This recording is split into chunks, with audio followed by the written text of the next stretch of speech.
મહુવામાં રત્ન કલાકારો રસ્તા પર ઉતર્યા, 25% વધુ વળતરની માંગ સાથે વિરોધ પ્રદર્શન। આજરોજ તારીખ 24 ઓગસ્ટ 2024ને સોમવારના બપોરના 1:30 કલાકે વાત કરીએ તો મહુવામાં રત્ન કલાકારો તેમના કામનું પૂરું વળતર ન મળતા આજરોજ રત્ન કલાકારો દ્વારા વિરોધ પ્રદર્શન કરવામાં આવ્યું હતું। અગાઉ રત્ન કલાકારો દ્વારા પોતાની માંગણીઓને લઈને આવેદનપત્ર આપવામાં આવ્યું હતું, પરંતુ યોગ્ય ઉકેલ ન આવતા આજે રત્ન કલાકારો પોતાનો કામ ધંધો મૂકી રસ્તા પર ઉતરી આવ્યા હતા।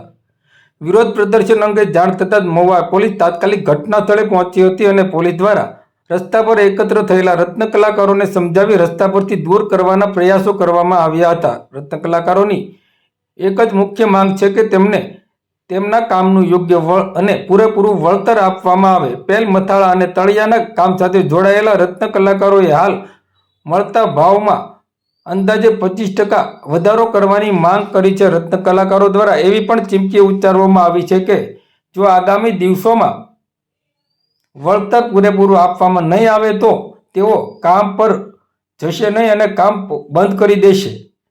હવે જોવાનું એ રહ્યું કે રત્ન કલાકારોની 25% વધુ વળતરની માંગણીને લઈને આગામી દિવસોમાં કેટલો ભાવ વધારો કરવામાં આવે છે અને તેમના પ્રશ્નોનું શું નિરાકરણ આવે છે।